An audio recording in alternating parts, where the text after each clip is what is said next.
Magic Treehouse, Number 2, The Night at Dawn, by Mary Pope Osborne. Chapter 1, The Dark Woods. Jack couldn't sleep. He put his glasses on. He looked at the clock. 5:30. Too early to get up. Yesterday so many strange things had happened. Now he was trying to figure them out. He turned on the light. He picked up his notebook. He looked at the list he'd made before going to bed. Found treehouse and woods. Found lots of books in it. Pointed to pteranodon picture and book. Made a wish. Went to time of dinosaurs. Pointed to picture of Frog Creek woods. Made a wish. Came home to Frog Creek. Jack pushed his glasses into place. Who was going to believe any of this? Not his mom, or his dad, or his third-grade teacher, Miss Watkins. Only his 7-year-old sister, Annie. She had gone with him to the time of the dinosaurs. "Can't you sleep?" It was Annie, standing in his doorway. "Nope," said Jack. "Me neither," said Annie. "What are you doing?" She walked over to Jack and looked at his notebook. She read the list. "Aren't you going to write about the gold medal?" she asked. "You mean the gold medallion," said Jack. He picked up his pencil and wrote, "Found this in dinosaur time." "Aren't you going to put the letter M on the medal?" said Annie. "Medallion," said Jack, "not medal." He added an M. "Aren't you going to write about the magic person?" said Annie. "We don't know for sure if there is a magic person," said Jack. "Well, someone built the treehouse in the woods. Someone put the books in it. Someone lost the gold medal in dinosaur time." "Medallion," said Jack for the third time. "And I'm just writing the facts, the stuff we know for sure." "Let's go back to the treehouse right now," said Annie, "and find out if the magic person is a fact." "Are you nuts?" said Jack. "The sun's not even up." "Come on," said Annie. "Maybe we can catch them sleeping." "I don't think we should," said Jack. He was worried. What if the magic person was mean? What if he or she didn't want kids to know about the treehouse? "Well, I'm going," said Annie. Jack looked out his window at the dark gray sky. It was almost dawn. He sighed. "Okay, let's get dressed. I'll meet you at the back door. Be quiet." "Yay!" whispered Annie. She tiptoed away as quietly as a mouse. Jack put on his jeans, a warm sweatshirt, and sneakers. He tossed his notebook and pencil into his backpack. He crept downstairs. Annie was waiting by the back door. She shined a flashlight in Jack's face. "Ta-da! A magic wand!" she said. "Shh! Don't wake up Mom and Dad," whispered Jack. "And turn that flashlight off. We don't want anyone to see us." Annie nodded and turned it off. Then she clipped it onto her belt. They slipped out the door into the cool early morning air. Crickets were chirping. The dog next door barked. "Quiet, Henry," whispered Annie. Henry stopped barking. Animals always seemed to do what Annie said.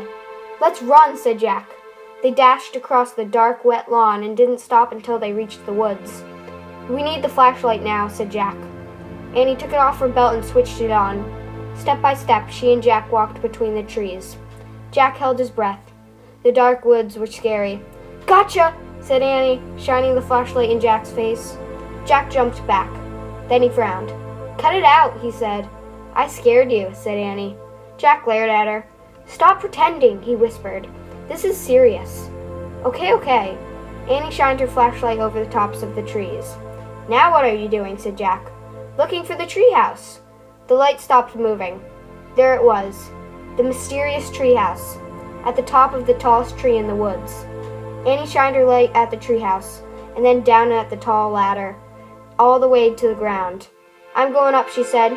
She gripped the flashlight and began to climb. "Wait!" Jack called. What if someone was in the treehouse? "Annie, come back!" But she was gone. The light disappeared. Jack was alone in the dark. Chapter 2. Leaving Again. "No one's here!" Annie shouted down. Jack thought about going home. Then he thought about all the books in the treehouse. He started up the ladder. When he was nearly to the treehouse, he saw light in the distant sky. Dawn was starting to break. He crawled through a hole in the floor and took off his backpack. It was dark inside the treehouse. Annie was shining her flashlight on the books scattered about. "They're still here," she said. She stopped the light on a dinosaur book.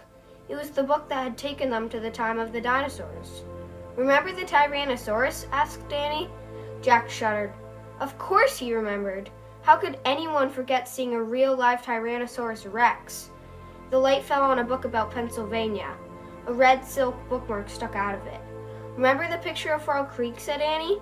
Of course, said Jack. That was the picture that had brought them home. There's my favorite, said Annie. The light was shining on a book about knights and castles. There was a blue leather bookmark in it. Annie turned to the page with the bookmark. There was a picture of a knight on a black horse. He was riding toward a castle. "Annie, close that book," said Jack. "I know what you're thinking." Annie pointed at the knight. "Don't, Annie! We wish we could see this guy for real," Annie said. "No, we don't!" shouted Jack. They heard a strange sound. It sounded like a horse neighing. They both went to the window. Annie shined the flashlight down on the ground. "Oh no," whispered Jack. "A knight," said Annie. "A knight in shining armor, riding a black horse, through the Frog Creek woods." Then the wind began to moan. The leaves began to tremble. It was happening again. "We're leaving!" cried Annie. "Get down!" The wind moaned louder. The leaves shook harder, and the treehouse started to spin. It spun faster and faster. Jack squeezed his eyes shut. Then everything was still. Absolutely still. Jack opened his eyes. He shivered. The air was damp and cool. The sound of a horse's whinny came again from below. "I think we're here," whispered Annie. She was still holding the castle book. Jack peeked out the window. A huge castle loomed out of the fog. He looked around. The treehouse was in a different oak tree, and down below, the knight on the black horse was riding by. "We can't stay here," said Jack. "We have to go home and make a plan first." He picked up the book about Pennsylvania. He opened it to the page with the red silk bookmark. He pointed to the picture of the Frog Creek woods. "I wish—" "No," said Annie. She yanked the book away from him. "Let's stay. I want to visit the castle." "You're nuts. We have to examine the situation," said Jack. "From home." "Let's examine it here," said Annie. "Come on." He held out his hand. "Give it." Annie gave Jack the book. "Okay, you can go home. I'm staying," she said. She clipped the flashlight to her belt. "Wait," said Jack. "I'm going to take a peek." "A teeny peek," she said, and she scooted down the ladder. Jack groaned. Okay, she had won. He couldn't leave without her. Besides, he sort of wanted to take a peek himself. He put down the book about Pennsylvania. He dropped the castle book into his pack. He stepped onto the ladder and headed down into the cool, misty air. Chapter 3. Across the Bridge. Annie was under the tree, looking across the foggy ground. "The knight's riding toward that bridge, I think," said Annie. "The bridge goes to the castle." "Wait, I'll look it up," said Jack. "Give me the flashlight." He took the flashlight from her and pulled the castle book out of his pack. He opened it to the page with the leather bookmark. He read the words under the picture of the knight. "This is a knight arriving for a castle feast. Knights wore armor when they traveled long and dangerous distances. The armor was very heavy. The helmet alone could weigh up to 40 pounds. Wow. Jack had weighed 40 pounds when he was a 5-year-old. So it would be like riding a horse with a 5-year-old on your head. Jack pulled out his notebook. He wanted to take notes as he'd done on their dinosaur trip. He wrote, "Heavy head." What else? He turned the pages of the castle book. He found a picture that showed the whole castle and the buildings around it. "The knight's crossing the bridge," said Annie. "He's going through the gate. He's gone." Jack studied the bridge in the picture. He read, "A drawbridge crossed the moat. The moat was filled with water to help protect the castle from enemies. Some people believe crocodiles were kept in the moat." Jack wrote in his notebook, "Crocodiles in moat?" "Look," said Annie, peering through the mist. "A windmill, right over there." "Yeah, there's a windmill in here too," said Jack, pointing at the picture. "Look at the real one, Jack," said Annie, "not the one in the book." A piercing shriek split the air. "Yikes," said Annie. "It sounds like it came from that little house over there." She pointed through the fog. "There's a little house here," said Jack, studying the picture. He turned the page and read, "The hawk house was in the inner ward of the castle. Hawks were trained to hunt other birds and small animals." Jack wrote in his notebook, "Hawks in Hawk House." "We must be in the inner ward," said Jack. "Listen," whispered Annie. "You hear that? Drums, horns. They're coming from the castle. Let's go see." "Wait," said Jack. He turned more pages of the book. "I want to see what's really going on, Jack. Not what's in the book," said Annie. "But look at this," said Jack. He pointed to the picture of a big party. Men were standing by the door, playing drums and horns. He read, "Fanfares were played to announce different dishes in a feast. Feasts were held in the great hall." "You look at the book. I'm going to the real feast," said Annie. "Wait," said Jack, studying the picture. It showed boys his age carrying trays of food. Whole pigs, pies, peacocks with all their feathers. "Peacocks?" Jack wrote, "They eat peacocks?" He held up the book to show Annie. "Look, I think they eat—" Where was she? Gone. Again. Jack looked through the fog. He heard the real drums and the real horns. He saw the real hawk house, the real windmill, the real moat. He saw Annie dashing across the real drawbridge. Then she vanished through the gate leading to the castle. Chapter 4. Into the Castle. "I'm going to kill her," muttered Jack. He threw his stuff into his pack and moved toward the drawbridge. He hoped no one would see him. It was getting darker. It must be night. When he got to the bridge, he started across. The wooden planks creaked under his feet. He peered over the edge of the bridge. Were there any crocodiles in the moat? He couldn't tell. "Halt!" someone shouted. A guard on top of the castle wall was looking down. Jack dashed across the bridge. He ran through the castle gate and into the courtyard. From inside the castle came the sounds of music, shouting, and laughter. Jack hurried to a dark corner and crouched down. He shivered as he looked around for Annie. Torches lit the high wall around the courtyard. The courtyard was nearly empty. Two boys led horses that clopped over the gray cobblestones. Jack turned. It was the knight's black horse. Psst! He peered into the darkness. There was Annie. She was hiding behind a well in the center of the courtyard. She waved at him. Jack waved back. He waited till the boys and horses disappeared inside the stable. Then he dashed to the well. "I'm going to find the music," whispered Annie. "Are you coming?" "Okay," Jack said with a sigh. They tiptoed together across the cobblestones. Then they slipped into the entrance of the castle. Noise and music came from a bright room in front of them. They stood on one side of the doorway and peeked in. "The feast in the great hall," whispered Jack. He held his breath as he stared in awe. A giant fireplace blazed at one end of the noisy room. Antlers and rugs hung on the stone walls. Flowers covered the floor. Boys in short dresses carried huge trays of food. Dogs were fighting over bones under the tables. People in bright clothes and funny hats strolled among the crowd. Some played funny-shaped guitars. Some tossed balls in the air. Some balanced swords on their hands. Men and women dressed in capes and furs sat on long, crowded wooden tables. "I wonder which one is a knight," said Jack. "I don't know," whispered Annie, "but they're eating with their fingers." Suddenly, someone shouted behind them. Jack whirled around. A man carrying a tray of pies was standing a few feet away. "Who art thou?" he asked angrily. "Jack," squeaked Jack. "Annie," squeaked Annie. Then they ran as fast as they could down a dimly lit hallway.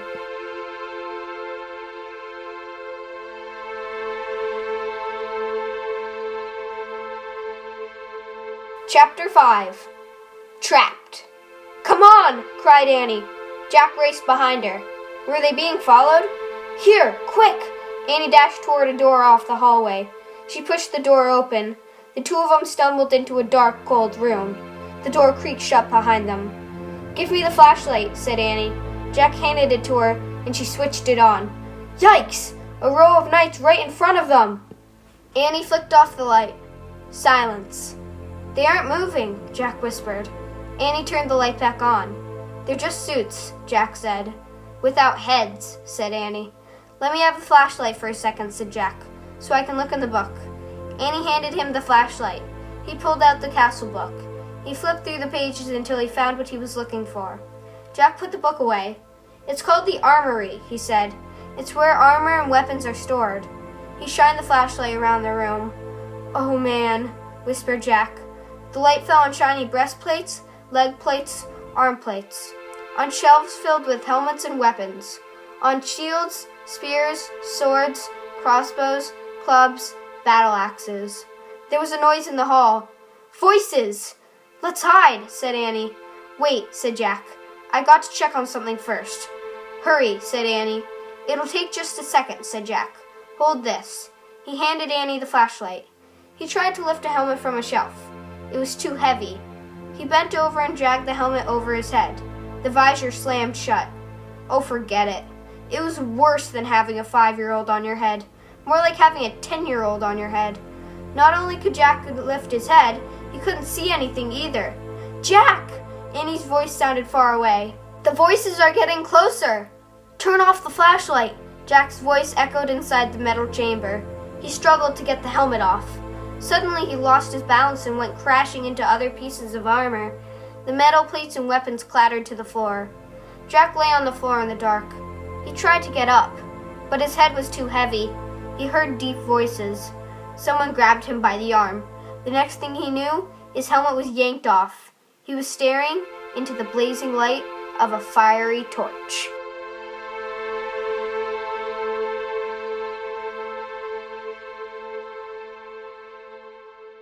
Chapter 6. Ta-da! In the torchlight, Jack saw 3 huge men standing over him. One with very squinty eyes held the torch. One with a very red face held Jack. And one with a very long mustache held on to Annie. Annie was kicking and yelling. "Stop!" said the one with the very long mustache. "Who art thou?" said the one with the very red face. "Spies? Foreigners? Egyptians? Romans? Persians?" said the squinty-eyed one. "No, you dummies," said Annie. "Oh, brother," Jack muttered. "Arrest them," said Redface. "The dungeon," said Squinty Eyes. The guards marched Jack and Annie out of the armory. Jack looked back frantically. Where was his backpack? "Go," said a guard, giving him a push. Jack went. Down they marched, down the long, dark hallway. Squinty, Annie, Mustache, Jack, and Red. Down a long, narrow, winding staircase. Jack heard Annie shouting at the guards. "Dummies! Meanies! We didn't do anything!" The guards laughed. They didn't take her seriously at all. At the bottom of the stairs was a big iron door with a bar across it. Squinty pushed the bar off the door. Then he shoved at the door. It creaked open. Jack and Annie were pushed into a cold, clammy room. The fiery torch lit the dungeon. There were chains hanging from the filthy walls. Water dripped from the ceiling, making puddles on the stone floor. It was the creepiest place Jack had ever seen. "We'll keep them here until the feast is done, then turn them over to the Duke," said Squinty. "He knows how to take care of thieves." "There must be a hanging tomorrow," said Mustache. "If the rats don't get him first," said Red. They all laughed. Jack saw that Annie had his backpack. She was quietly unzipping it. "Come on, let's change the 2 of them," said Squinty. The guards started toward him. Annie whipped her flashlight out of the pack. "Ta-da!" she yelled. The guards froze. They stared at the shiny flashlight in her hand. Annie switched the light on. The guards gasped in fear. They jumped back against the wall. Squinty dropped the torch. It fell into a dirty puddle on the floor, sputtered, and went out. "My magic wand," Annie said, waving the flashlight. "Get down or I'll wipe you out." Jack's mouth dropped open.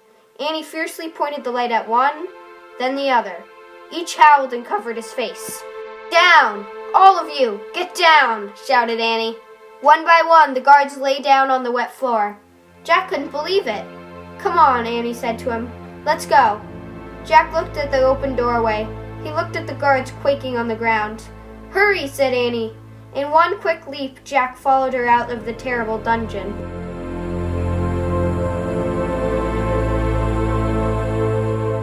Chapter 7. A Secret Passage. Annie and Jack raced back up the winding stairs and down the long hallway. They hadn't gone far when they heard shouting behind them. Dogs barked in the distance. "They're coming!" Annie cried. "In here," said Jack. He shoved open a door off the hallway and pulled Annie into a dark room. Jack pushed the door shut. Then Annie shined her flashlight around the room. There were rows of sacks and wooden barrels. "I'd better look in the book," said Jack. "Give it to me." Annie gave him the flashlight and his backpack. He pulled out the book and started tearing through it. "Shh," said Annie. "Someone's coming." Jack and Annie jumped behind the door as it creaked open. Jack held his breath. A light from a torch danced wildly over the sacks and barrels. The light disappeared. The door slammed shut. "Oh, man," whispered Jack. "We have to hurry. They might come back." His hands were trembling as he flipped through the pages of the castle book. "Here's a map of the castle," he said. "Look, this must be the room we're in. It's a storeroom." Jack studied the room in the book. "These are sacks of flour and barrels of wine." "Who cares? We have to go," said Annie, "before they come back." "No, look," said Jack. He pointed at the map. "Here's the trap door." He read aloud, "This door leads from the storeroom through a secret passage to a precipice over the moat." "What's a precipice?" said Annie. "I don't know. We'll find out," said Jack. "But first we have to find the door." Jack looked at the picture carefully. Then he shined the flashlight around the room. The floor of the room was made up of stones. The trap door in the picture was 5 stones away from the door to the hall. Jack shined the light on the floor and counted the stones. 1, 2, 3, 4, 5. He stamped on the 5th stone. It was loose. He put the flashlight on the floor. He worked his fingers under the thin sheet of stone and tried to lift it. "Help," Jack said. Annie came over and helped him lift the stone square out of its place. Underneath was a small wooden door. Jack and Annie tugged on the rope handle of the door. The door fell open with a thunk. Jack picked up the flashlight and shined it on the hole. "There's a little ladder," he said. "Let's go." He clipped on the flashlight and felt his way down the small ladder. Annie followed. When they both reached the bottom of the ladder, Jack shined the light around them. There was a tunnel. He crouched down and began moving through the damp, creepy tunnel. The flashlight barely lit the stone walls. He shook the light. "Were the batteries running down?" "I think our light's dying," he said to Annie. "Hurry," she called from behind. Jack went faster. His back hurt from crouching. The light got dimmer and dimmer. He was desperate to get out of the castle before the batteries died completely. Soon he reached another small wooden door. The door at the end of the tunnel. Jack unlatched the door and pushed it open. He poked his head outside. He couldn't see anything in the misty darkness. The air felt good, cool and fresh. He took a deep breath.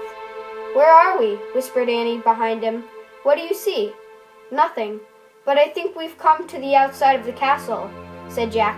"I'll find out." He put the flashlight in his pack. He put the pack on his back. Then he stuck his hand out the door. He couldn't feel the ground, just air. "I'm going to have to go feet first," he said. Jack turned around in the small tunnel. He lay down on his stomach. He stuck one leg out the door, then the other. Jack inched down, bit by bit, until he was hanging out the door, clinging to the ledge. "This must be the precipice," he called to Annie. "Pull me up." Annie reached for Jack's hands. "I can't hold you," she said. Jack felt his fingers slipping. Then down he fell, down through the darkness. Splash!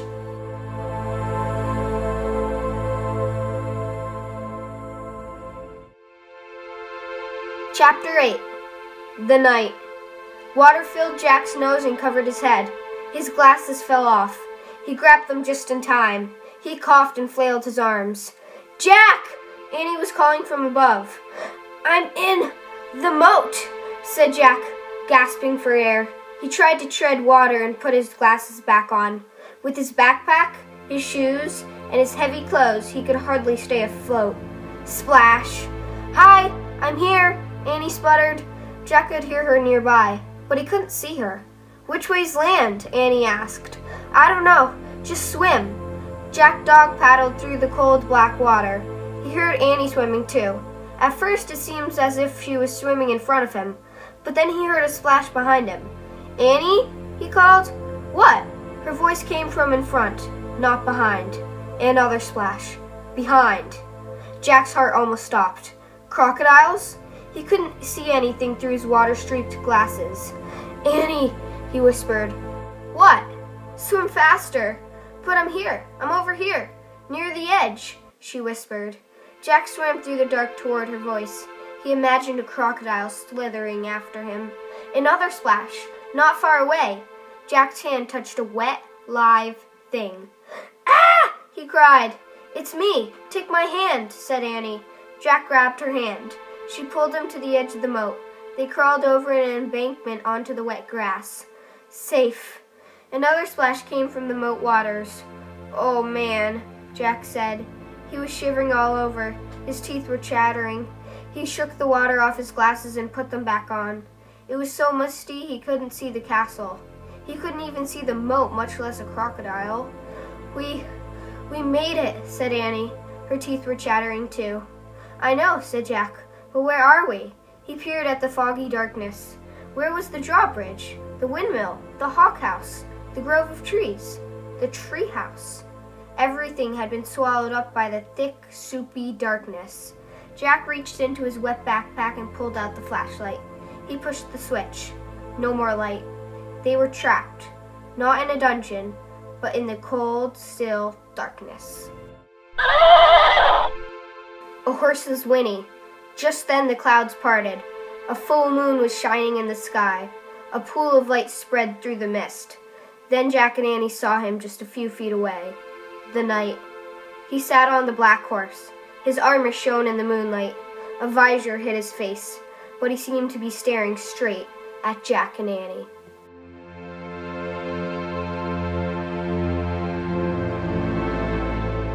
Chapter 9. Under the Moon. Jack froze. "It's him," Annie whispered. The knight held out his gloved hand. "Come on, Jack," Annie said. "Where are you going?" said Jack. "He wants to help us," said Annie. "How do you know?" "I can just tell," said Annie. Annie stepped toward the horse. The knight dismounted. The knight picked Annie up and put her on the back of his horse. "Come on, Jack," she called. Jack moved slowly toward the knight. It was like a dream. The knight picked him up too. He placed Jack on the horse behind Annie. The knight got on behind them. He slapped the reins. The black horse cantered beside the moonlit water of the moat. Jack rocked back and forth in the saddle. The wind blew his hair. He felt very brave and very powerful. He felt as if he could ride forever on this horse, with this mysterious knight, over the ocean, over the world, over the moon. A hawk screeched in the darkness. "There's the treehouse," said Annie. She pointed toward a grove of trees. The knight steered the horse toward the trees. "See? There it is," Annie said, pointing to the ladder. The knight brought his horse to a stop. He dismounted and helped Annie down. "Thank you, sir," she said, and she bowed. Then Jack. "Thank you," he said, and he bowed also. The knight got back on his horse. He raised his gloved hand. Then he slapped the reins and rode off through the mist.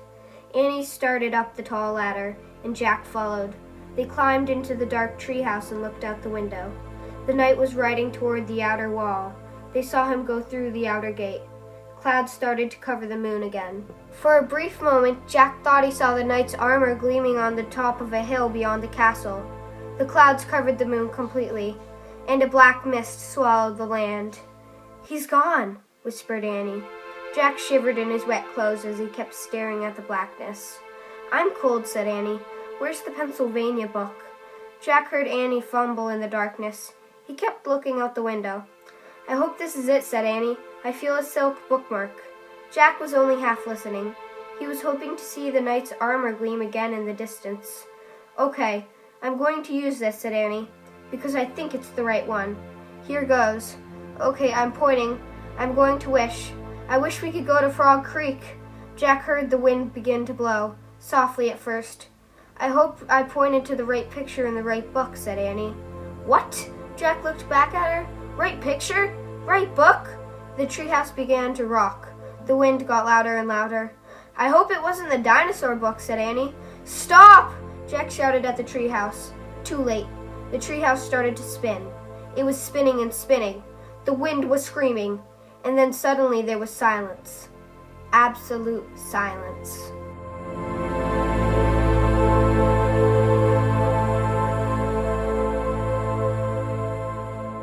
Chapter 10. One Mystery Solved. The air was warm. It was dawn.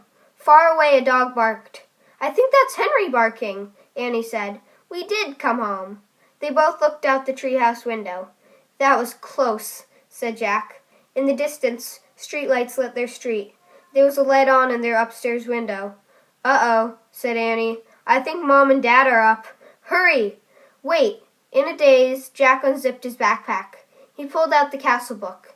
It was quite wet, but Jack placed it back with all the other books. "Come on! Hurry," said Annie, scooting out of the treehouse. Jack followed her down the ladder.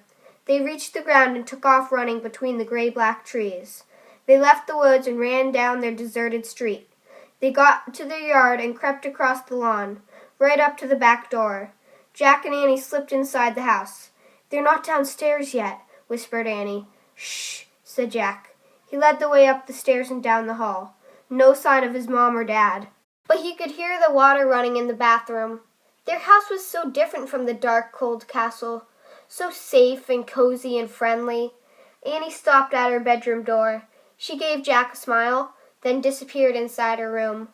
Jack hurried into his room. He took off his damp clothes and put on his dry, soft pajamas. He sat down on his bed and unzipped his backpack. He took out his wet notebook. He felt around for the pencil, but his hand touched something else. Jack pulled the blue leather bookmark out of his pack.